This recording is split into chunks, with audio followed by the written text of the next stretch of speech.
free things for you to do in Rome with you and your family. Whether your kids are small or teenagers, let's do this. Hey guys, Fuse here. Been 9 times to Rome and I absolutely love Italy. Slightly obsessed with it. And I finally had the privilege of taking my kids who are older last year. So I know a thing or two about enjoying some great activities in Rome for free. Now, for my own trip planning, something I did that was super important was to write down the intentions. I actually shared a Google Doc with them, which had an itinerary more or less of the things that we were going to do. So they knew, even though they didn't check in that often and we're still asking questions, more or less what the game plan was going to be. In this doc, I asked each of them to write me what their intentions were. This way, I really was able to see what did they want to prioritize, what mattered to them.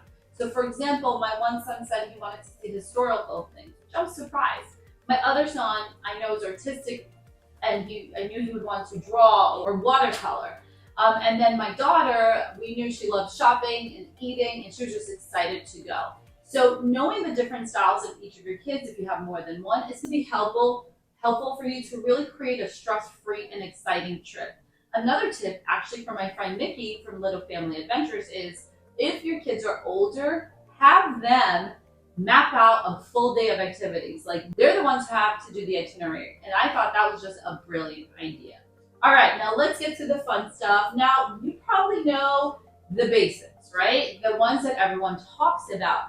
But I want you to look at those activities with a unique eye. So, number one, the Colosseum is a must. It is just phenomenal for all ages, small. If you have small kids, for example, I've seen some tours where they do like a treasure hunt type of thing. If you're going small kids, I recommend a tour. Somebody specialized in talking to children, tours. I've been there 3 times, and when I've been there, I've seen these tour guides that are doing the tours for kids. It's just very different. Now for teens, I recommend you booking the night tour, which is something that's been on my list and I haven't gotten a chance to do, just because it's a little bit more spooky and I think a little bit more interesting. Now, they do not offer the night tour all year round, so you have to check if it's available when you want to go.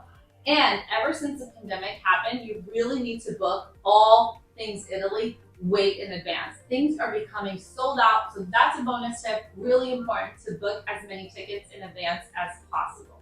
And I like using Get Your Guide for tours as well as Viator, and I'm leaving those links below. One other note about the Colosseum is that this year they've opened up this new palace there, the oldest Emperor Palace, that was closed for renovation. So with your ticket to the Colosseum and the Pantheon, you're able now to visit this castle, which is called the Domus Tiberina. Has opened after 50 years.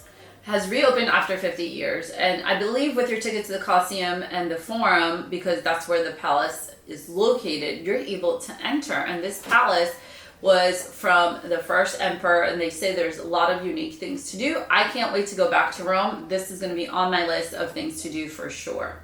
Number 2, a sketching tour. The Rome sketching tour, the owner, she's an American who lives in Rome, and we ended up booking this for my son. We went on in spring break. I forgot to mention that. Spring break is a great time to visit Rome. And she actually ended up not booking anyone else, but she still kept the appointment scheduled with my son. So it was really cool because she gave him this little notebook. They drew and sketched. She bought him a little seat and took him to these little different areas where we met up. And while he was doing that, me and my other kids and my husband just went and sat at Piazza Novana and had a Prosecco and waited and just enjoyed ourselves.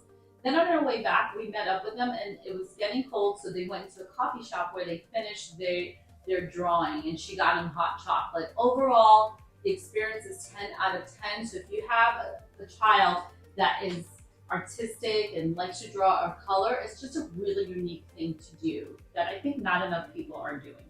Another tour that I saw, and I'm going to link below, which was really cool, is a spooky walking tour. I was going to book this for the kids, but our schedules just ended up getting full. They really wanted to do this.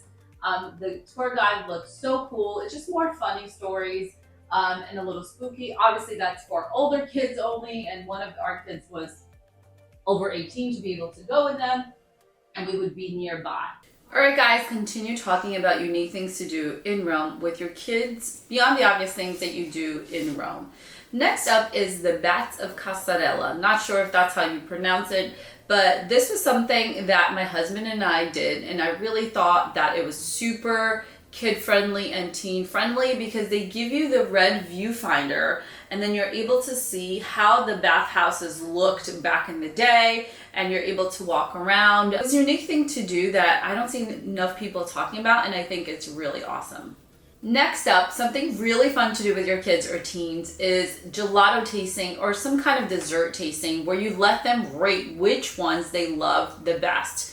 Rome is known for amazing, terrific gelato, so I recommend you visit at least 3 places so then you could do the taste test and let your kids vote and see which ones they like at the end of the trip. Essentially, you can do this for other types of food as well. One super important thing to know about choosing the places for the best gelato is that if you see a place that has a mountain of gelato and it's glossy, this is a big no-no. That means that they're putting artificial things in order for it to be like that. The best gelato places are actually usually covered with the aluminum tin or just flat. One of my favorite gelato places is Don Nino in Monti, which is awesome, and they have other delicious, yummy things too. And I'll leave other gelato recommendations for you guys to see. So then you can do your taste testing and then let me know. Come back here, comment, or follow me on TikTok or Instagram and let me know what your favorite gelato is. Next up is some kind of cooking class. Now, I didn't do a cooking class with my kids when we went, but I was eyeing one that's cooking with Nonna, which is it's actually a little bit further away from Rome, but my sister did this class and she loved it, and that's why I included it in my blog post, and I'm going to include it here in the link of the description as well. Nonna is just amazing, fantastic. You feel like you're cooking with family, but there are many other tours that you can check out on places like Viter and get your guide and find the best one that will suit your schedule and your price point. One other fun activity to do, especially if your teens love the outdoors, is to bike the Alpine Trail. This is actually on my list of places to check out. Believe it or not, I've been to Rome 9 times and I have not done this. So definitely on my list as well. I've seen different bike tours, e-bikes, if that's what you prefer, and different things to check around. It just looks really cool as one of the oldest roads in Italy. I would probably do this around sunset, which looks really cool and interesting. Next up is one that I personally didn't think I would like because I'm not Catholic, but the Vatican Museum. The Vatican Museum is pretty amazing and it's a must visit with kids, teens, adults, etc. It's just such cool, they have just such cool exhibits and you're just in awe that they were able to do these things back in the day so long ago. It's just so artistic, it's so unique. There's the hallway of the maps that I always find really interesting, the maps that the way they did the maps in the tapestries and in the carpets. It's just overall fascinating. Vatican Museum for me is a 10 out of 10. Next up is shopping. Teens love shopping and you can find some great deals in Rome. So I love visiting Zara and H&M. There's Primark, I believe. Basically, the most popular street is Via del Corso, where you can find, in the beginning, more affordable things, and then there's all these amazing luxury stores near the Spanish Steps. Now, you cannot go to Rome with kids or teens or anyone and not stop at the Trevi Fountain. This is a must. It does get super jam-packed. There is another side of the Trevi Fountain, which is under the fountain area, and there's like a secret thing. I've never done this myself. I've seen lots of TikToks, so I'll leave a link below so you guys can check it out. Something interesting and unique to do. Again, we're talking about unique things to do in Rome, but with a twist or with an angle or a little beyond the obvious. So the best tip for the Trevi Fountain is to either visit early, very early in the morning so you can beat some of the crowds, or visit at night. Now, you definitely want to throw a coin, do your little video. It's just a fun thing to do. Another fun thing I like to do right by the Trevi Fountain is, so if you're facing the Trevi Fountain, on the right, there is this little coffee place. So I either go there and get coffee standing up. Remember, the coffee in Italy is going to be a lot cheaper if you do it standing up. I get a cappuccino, which is like big no-no after 11, but I do it anyway. Sorry, the cappuccinos are just so good and I can't help it. Just remember, ordering coffee in Italy is different than ordering coffee here. If you say just a cafe, it would be an espresso, and I think cafe americano is the coffee that's more like here, which is, you know, the poured over. I always get the cappuccino, but just remember when you say cafe, it's usually espresso. So be mindful of that and learn how to order coffee before you go on your trip. They also have really good gelato at this place as well. Another thing to do is honestly aperitivo time, which is Italy's happy hour, which starts later, starts around 7. I'm not saying go take your kids drinking. Italy's drinking age is 18, but obviously this is a very personal thing. Everyone has their own feel of when their kids are going to be allowed to drink, if their kids are going to be allowed to drink, etc. Either way, it's just aperitivo time is just fun because they serve you, you know, a lot of these little appetizers, a lot of yummy things. Monti neighborhood has great aperitivo time. There's a cool Irish pub there that I like. And you know, any place in Tre Scalini, which is my favorite restaurant and bar in Rome. It's just such a cool vibe to go hang out during appetizer times. It makes your kids, your teens feel a little bit older, maybe kind of cool. Again, I'm not saying go take your kids out drinking, but if they are old enough, maybe 21, you know, something to consider in Rome for sure. Especially the Aperol Spritz, which was my stepdaughter's favorite when she was with us. For aperitivo time, I honestly just love sitting at a piazza and doing people watching. I think Trastavere is a great place. Another thing to add, unique thing to do on your list is visit Trastavere. There's a great restaurant called Enzo there and other restaurants that we love and lots of bars to walk around. It's just a very lively neighborhood. You do need to take a bus to get there because it's a little further out. But another unique thing to do is definitely go there. They also have some artsy shopping, jewelry, art stuff, street vendors. It's just a very hip and cool neighborhood to walk around and discover awesome things. Last but not least, the Pantheon, which now they are charging. It's still a very cool building to visit, and I love that area. I also love the Salumeria, which is a place where you get salami and Prosecco right there. Actually, one more tip, the Spanish Steps. You need to go by the Spanish Steps. It's just fun. You can't sit around there anymore. But my husband and I used to buy Prosecco and sit close to it and just people watch as well.